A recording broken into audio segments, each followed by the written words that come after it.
This is Ogtv Comprehensive News. I am Tunji Akintayo. On the news, ahead of school's resumption, Ogun State government confronts challenge of violence in the education sector. President Buhari identifies problems facing the nation's power sector as federal government takes steps to improve revenue generation. Lagos State Governor Sanwo-Olu constitutes four-man committee on Ikoyi building collapse panel's report. America marks first anniversary of the Capitol Hill attack. Every new beginning comes from some other beginning's end. And on business news tonight, Professor Yemi Oshibajo's panel to meet NLC over subsidy removal, transport palliative. These and many more to come on the business segment of the news. I am Simiat Abaru. And coming up on the sports segment of the news, Super Eagles land in Garua for AFCON 2021 as COVID-19 continues to ravage teams. These are many more when I return. My name, Hakeem Akitunde. Welcome. Now, Ogun State Deputy Governor Engineer Noimo Salako Oyedele has urged International Federation of Training and Development Committee for Women Empowerment not to limit its empowerment programs to agriculture alone, but rather extend it to other sectors to further impact more women. Engineer Salako Oyedele, who stated this in her remarks while playing host to executive members of the organization on a courtesy visit to our office at Okemoson, Abeokuta, said, though agriculture provides food security, there was need for the Training and Development Committee for Women Empowerment to look into other areas of skill acquisition to enable them be self-reliant. She assured the organization of Ogun State's continued support in order to complement Governor Dapo Abiodun's empowerment programs in different sectors for the youths and women, aimed at making them compete favorably and be self-sustaining, while commending the organization for also going to universities to ensure youths equally have all-round well-grounded education and not just in academics. She stated that despite their level of education, many of the youths are still unemployable due to lack of skills required of them to perform optimally on the job. She noted that the issue of women empowerment and development has become very important world over because women represents a large percentage of the human population. In agriculture, especially at the entry level, is very important because, of course, not only does it touch the majority of women in the society, it also gives us food security and the consequent security right across the spectrum.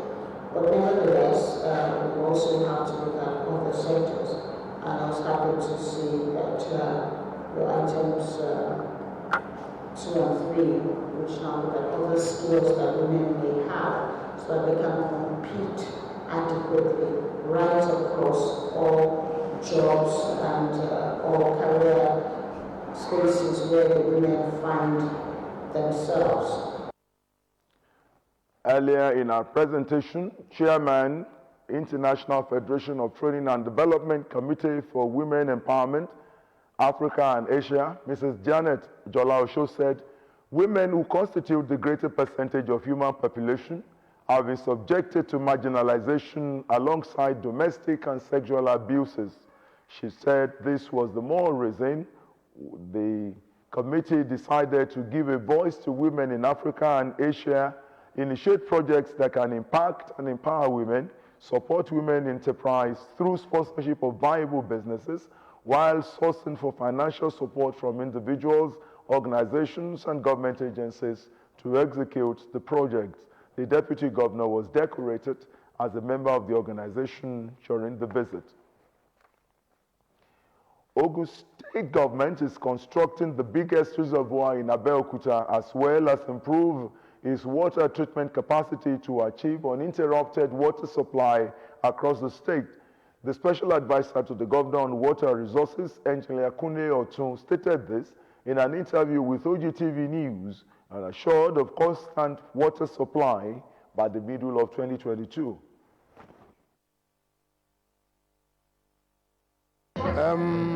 I'll say that in 2021, it's been very eventful in water sector, especially in Ogun State. We had a situation whereby a lot of projects were lined up. We commissioned our dam in 2021. That commission gave us the opportunity to now have an impoundment that can deliver up to 162 million liters of water per day, coming from 82 million liters per day. Now that is a preparation for good water for Abeokuta indigenous.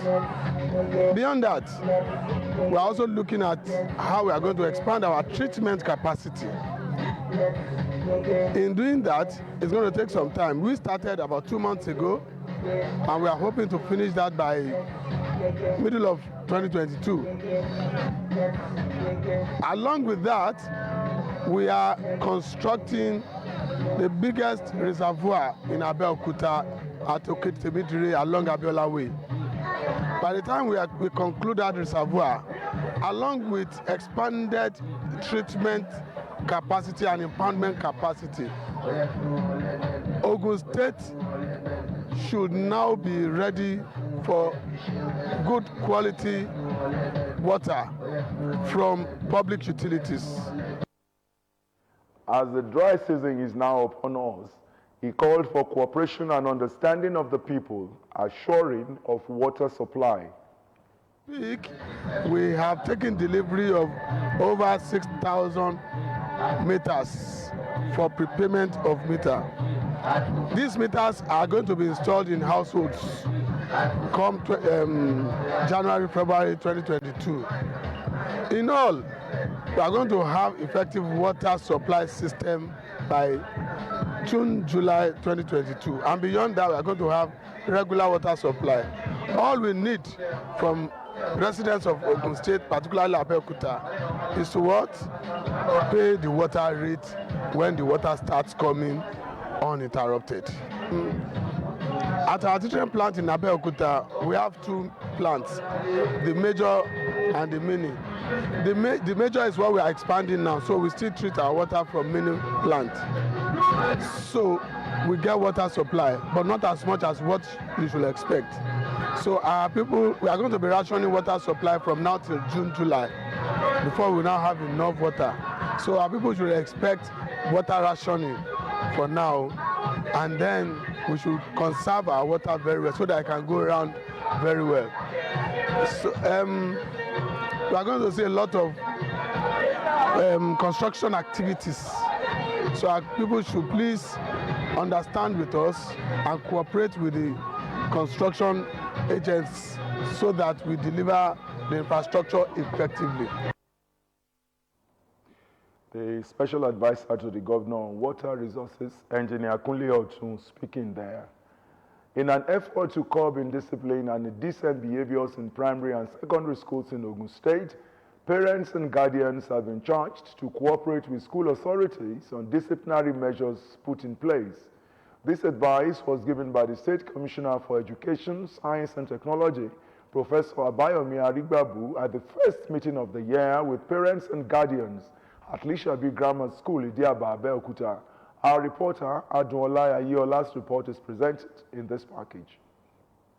Charity, they say, begins at home, as unruly and bad behavior keeps increasing among students. Ogun State Ministry of Education, Science and Technology held a meeting with parents and guardians to fashion out the way out, as the training of children begins from the home. The Commissioner for Education, Science and Technology, Professor Abeokuta Arigbabu, gave an insight on how the ministry would be involving parents to curb indiscipline in schools. Parents have to look after their children, and they have to support the school in maintaining discipline. We have told teachers, principals and head teachers to ensure that there are other activities that can actually engage the students fully, like following COVID protocols. They can systematically and creatively reintroduce inter-house sports in school, that is sporting activities, and then the morning assembly, they can actually break them into small groups so that there won't be too much crowd, and they can use that opportunity to give them moral instruction and religious instruction. The commissioner also charged them to sign the undertaking form provided for them to be held responsible for any crime committed by their children and wards. They need to sign undertaking of good behavior on behalf of their children. This is very significant and very, very important, because there is need for that type of undertaking from parents to assure us that they are with us, they are with government, they are with the school authorities in maintaining discipline. Not disrupt school activities, they will not engage in anything that will bring about breach of the peace, they will not bring in any individual or group to come and disrupt activity in the school, and that they are satisfied with whatever rules and regulations. They promise strict compliance of their children and wards to those measures put in place to curb indiscipline in schools by the government. By giving them the thorough home training, your child towards God, you hardly have problem with them. Any child that has been nurtured in the way of the law will know how to behave. And we parents also should know how to take care of our children very well, how to nurture them in the way of the Lord. Not ordinarily nurturing them, but nurture them in the way of the Lord. It was concluded that parents and guardians should work hand in hand with the ministry, as they are the first agent of socialization of their children and wards. Ogun State government has reaffirmed its stand that no student will be allowed to resume in school without undertaking from the parents. The special advisor to the governor on technical education, Professor Joseph Odemuyiwa, affirmed this at a stakeholders meeting with parents across Ogun West Senatorial District held at Yewa College, Ilaro. Odemuyiwa noted that to avoid disturbance of peace in our community, there must be adequate cooperation between parents and teachers in the education of our wards, saying that moral and educational training should be a joint effort of the parents and the schools, and no student should be seen disrespecting their teachers.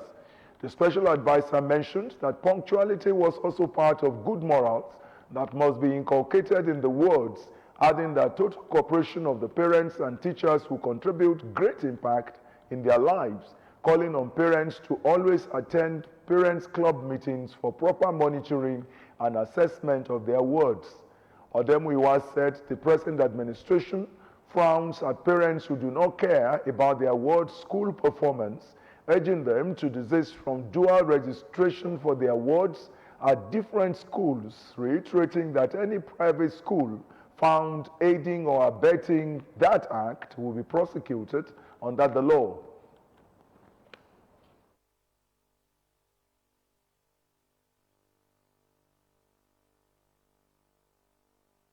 Concerning the preparation for Ukraine, now to curb the problem of insecurity and legalism among our students across, in order to maintain peace and normal discipline in all our schools across the state. Earlier in his welcome address, the Permanent Secretary Teaching Service Commission, Dr. Abdul Wahid Olanloye, gave kudos to the parents for their cooperation and encouraged them to imbibe good moral values in their wards for a better future. In their separate reactions, Engineer Emmanuel Ogunsheye from Ipokea and Mrs. Ayoleyi Ogunsi from Agility admonished the government to make the teachers sign an undertaking form to avoid them rejecting postings to rural settlement and sending students on errands while teaching is on, claiming they love them. They added that some teachers impact negatively on their students. As Ogun State schools prepare for resumption, Ogun State government has met with parents of children in public schools to brief them on the latest developments as regards anyone caught disturbing the peace of the schools. Mrs. Ronkesho Yombo, special advisor to the governor on primary and secondary education, was in Ijebu to meet parents in the axis, and she read Riot Act to them, as no one will be spared this time. Fumi Adigun covered the meeting and he completes the story.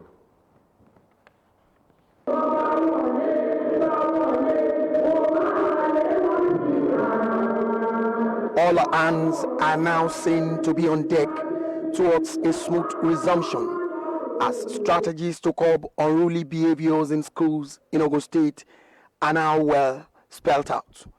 This is what is happening here at the Adeola Odutola College in Ijebu-Ode, where Ogun State government is meeting with parents to put them on their toes. And this is a time where we're calling every stakeholder that we've all got to do it together. No man can do the work on his or her own. So now is a reawakening exercise for every parent that we've got to have the parenting skills to actually take ownership of how to manage children's behavior, how to support your children with their learning resources, how to listen to them, and not only that, to visit schools and see what is happening.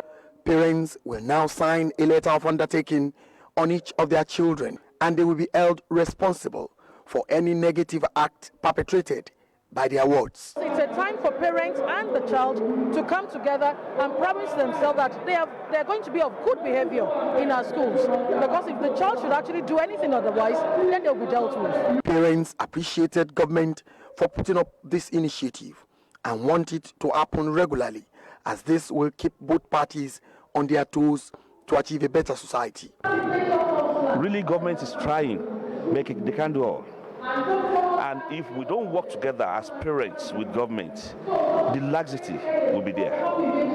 Now, the vacuum is what they are trying to close now. I really appreciate the government for the organize of the meeting, for the parents and the guardians.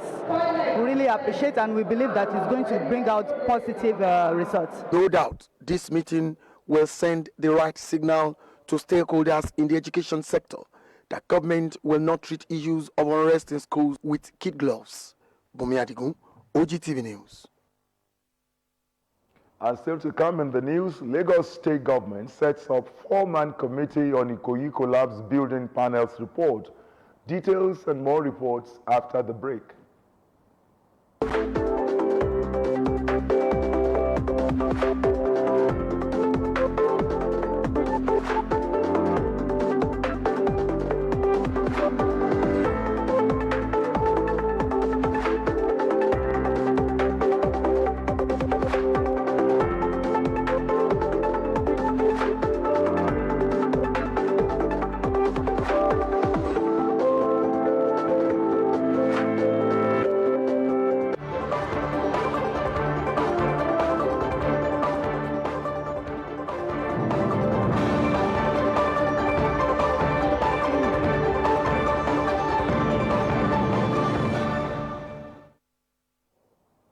We're glad to have you back.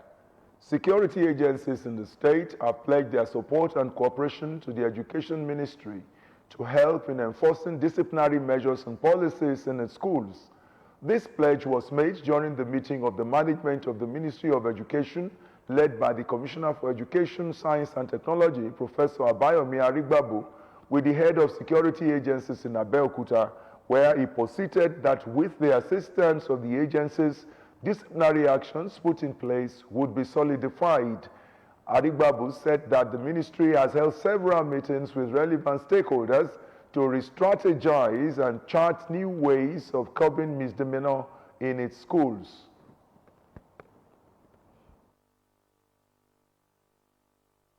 We also sought for his support, and he assured us that, notwithstanding what happened, we will continue to support, and assured us that not only will they do surveillance, that part of the things we could do is to even come into the schools and give them some words of advice. So the bags that they are supposed to use to carry their books, they use it to carry some other things. And when teachers talk to them, become very unruly, fight, bully, and all sorts of things. Very strange. Because of that, we started a series of engagements since last year. And this year, we shifted the resumption by 1 week for us to re-strategize and then re-energize and plan towards the resumption. In his response, the Commissioner of Police, CP Larry Balogun, pledged that necessary support will be given to assist the ministry in getting rid of the menace confronting the education sector, saying that the agencies would meet to dialogue and work out the best methods to ensure safety of lives of students and teachers. But we will make a statement that these acts do not have a place in our schools, and we will ensure that those acts are no longer perpetrated. The head of the agencies present at the meeting include the Special Advisor to the Governor on Security Matters, retired AIG Olushola Subar, the Commissioner of Police, CP Larry Balogun, Amotekun Commander, retired CP David Akinremi, SOSAFE Commander Soji Gonzalo, Commander Nigeria Security and Civil Defense Corps, Commandant Taiwo Kolawole, and the Director, State Security Services, Mrs. Ebunoluwa Bikinyo. Bullying is fast becoming a dangerous youth violence, with most school-age children exposed to bullying in some form due to influence associated with peer group pressure. In this special report, Ronke Adeyemi takes a look into the existence and institutions of learning, effects, and the way forward. Schools are recognized as institutions responsible for transferring knowledge to future generations. The school is also expected to be a place where students should feel safe and secure, and where they can count on being treated with respect and care. However, school bullying, in which the perpetrators exercise greater physical or social power toward their victims, has turned schools into a nightmare for victims. According to Crisis Prevention Institute, 1 in 10 bullied children is bullied daily. In Nigeria, there have been many recent reported cases of bullying, especially among secondary school pupils, many of which have had damaging and irreparable consequences. An educationist explained that the effect of school bullying varies and can be long-term or short-term. It's a manifestation and mutation of an existing problem. But like I said, it has taken a wider dimension. Most of the behavior of a child starts from home before every other social organization starts to manifest in it. So, but we want to look at it from the perspective of what are the parents doing these days. It's unfortunate that most of the parents have abandoned their responsibility. Special advisor to the governor of Ogun State on primary and secondary education, Mrs. Ronke Shoyombo, stressed that Ogun State is taking necessary steps to curb school bullying. Ogun State is very, very proactive in putting strategies in place, because all that we're talking about, particularly on anti-bullying, we're not waiting for problems to happen before we start taking action. Also applies to our parents at home. Every stakeholder needs to come together. We all need to listen to our children. Don't just leave it until when the child has been aggravated, until when things have gone out of hands, because sometimes people actually abuse things. Parents, counselors, and the society at large are urged to take up the mantle of control so as to curb bullying. The government is really working, to make sure that we don't allow bullying in our school. So it's the work of the parents to do their work, the teachers will do their work, the society must do their work, so that we make sure that we ask our students to imbibe that spirit of love among themselves, help themselves, love themselves, and make sure that they work together in harmony.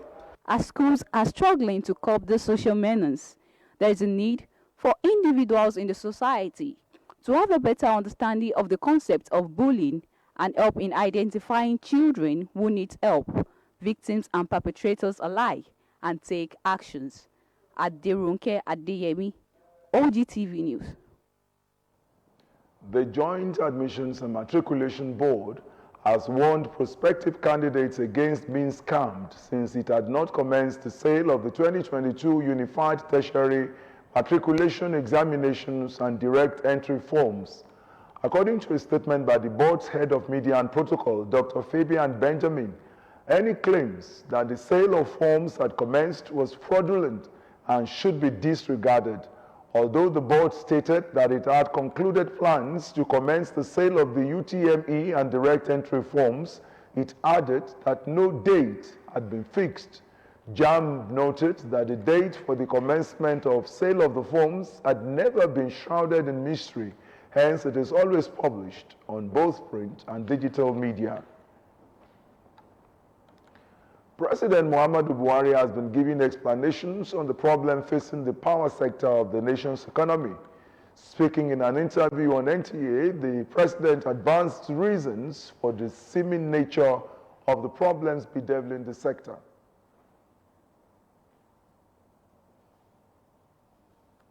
There's a lot of infrastructure that need to be rehabilitated so that we can make power available. When we make power available, then there will be less demand of petroleum products. There will be less problem for generators, which means there will be less need for foreign exchange to be importing machinery and so on.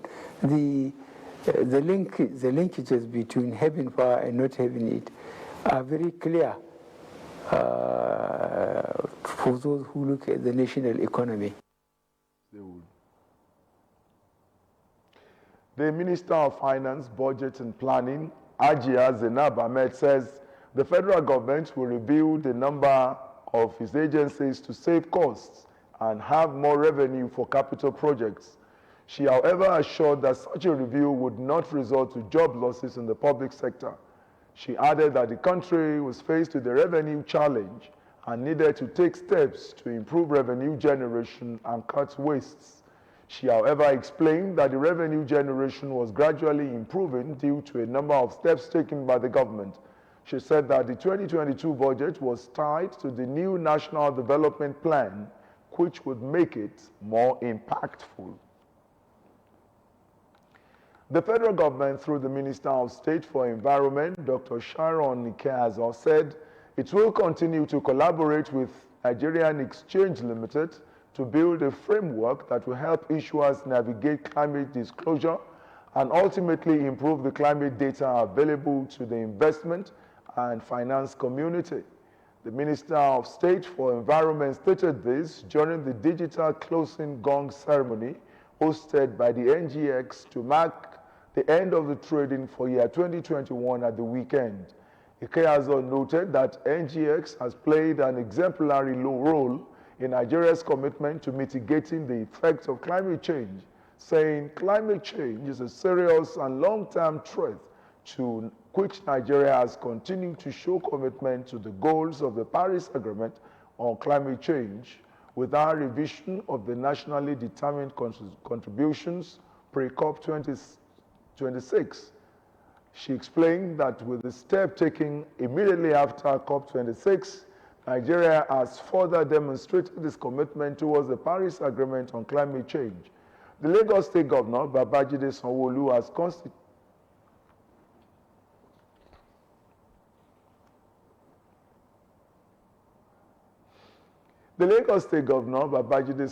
has constituted a four-man committee to look into the report submitted by the Tribunal of Inquiry into the 21-story building which collapsed in Ikoyi in November 2021. He said the action was taken as the first step towards the implementation of the recommendations in the report.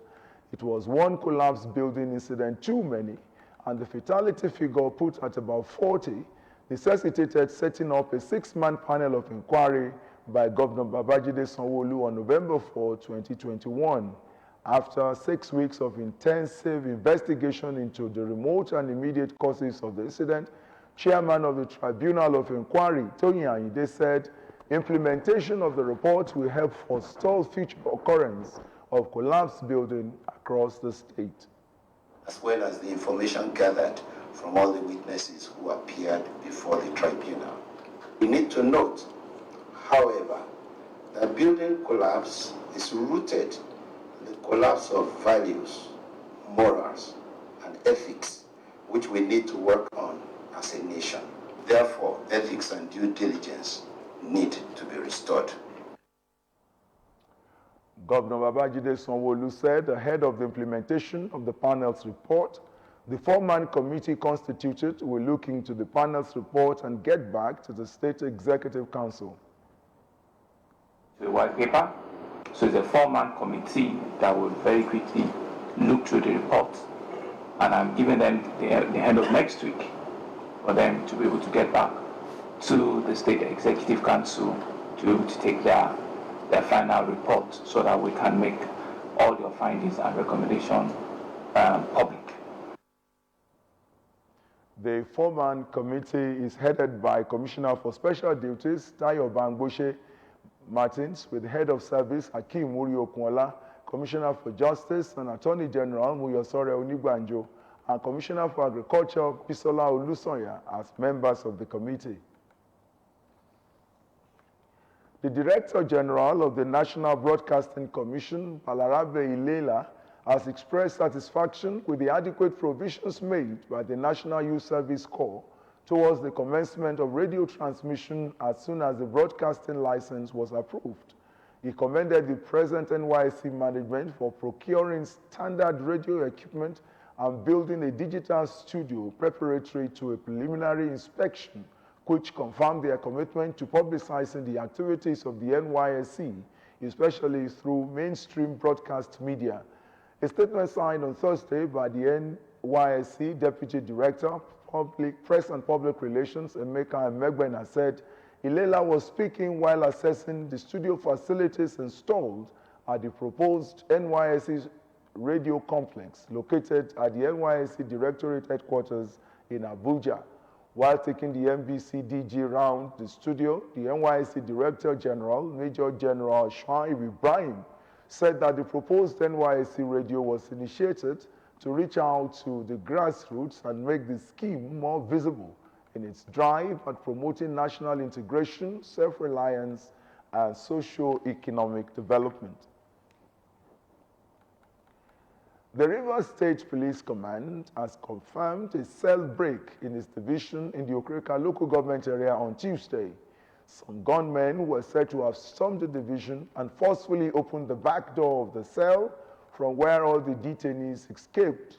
According to a statement issued on Wednesday by the command's public relations officer, Grace Irije Koko, the Commissioner of Police, Friday Buka, has directed Deputy Commissioner in charge of the State Criminal Investigation Department, Patrick Longe, to expedite investigation into the cause of the cell break. The CP directed the DCP to ensure the detention of all officers involved in the incident. Longe is also expected to ensure the rearrest of all escapees who should be made to face the full wrath of the law.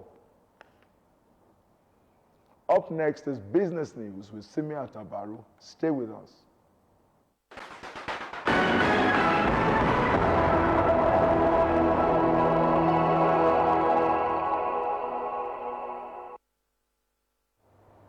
You're welcome to the business news. The Minister of Finance, Budget and National Planning, Zainab Ahmed, says the federal government is determined to remove subsidy on premium motor spirit, commonly known as petrol. She also said a panel chaired by Vice President Yemi Osinbajo would meet with the Nigerian Labour Congress and other stakeholders to consider the proposed 5,000 naira transport palliative and other options aimed at ameliorating the effects of the planned subsidy removal on Nigerians.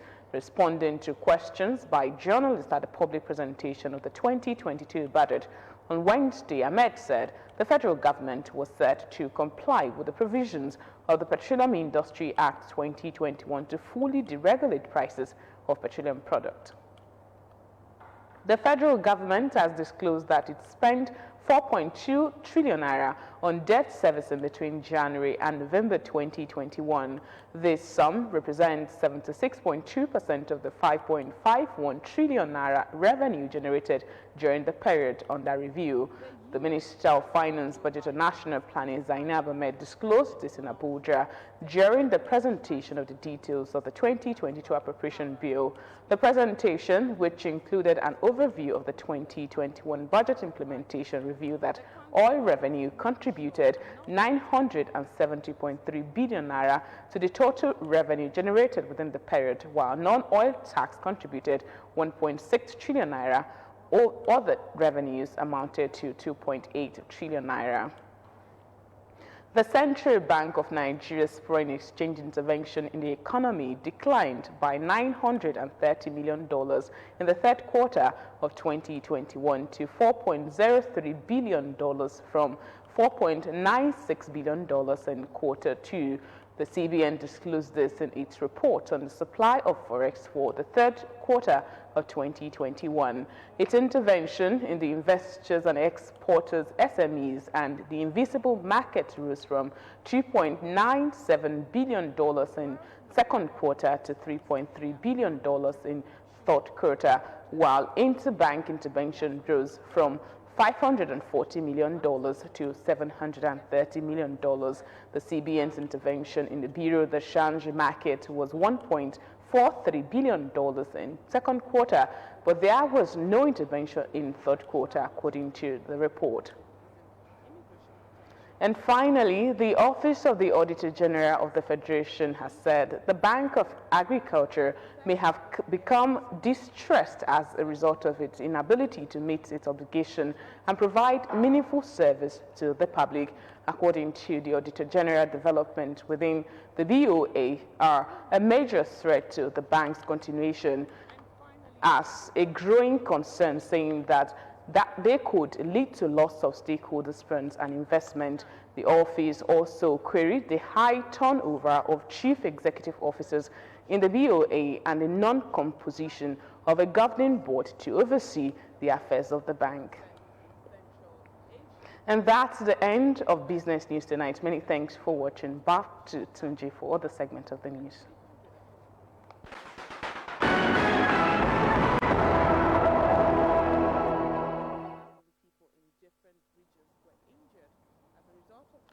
Now, the foreign segment of the news. President Joe Biden of the United States has urged his country, men and women, to ensure that the attack witnessed at the Capitol Hill shortly after his victory at the poll in 2021 was never allowed to happen again. He was speaking at the first anniversary of the ugly incident. Australia's deputy minister has called for deportation of world #1 men's tennis player Novak Djokovic from the country if he has not spoken the truth about his exemption from vaccination rules. Elsewhere, dozens of protesters have been reportedly killed in Kazakhstan as Russian-led military alliance heads to the country. Details of these are put together in the world today.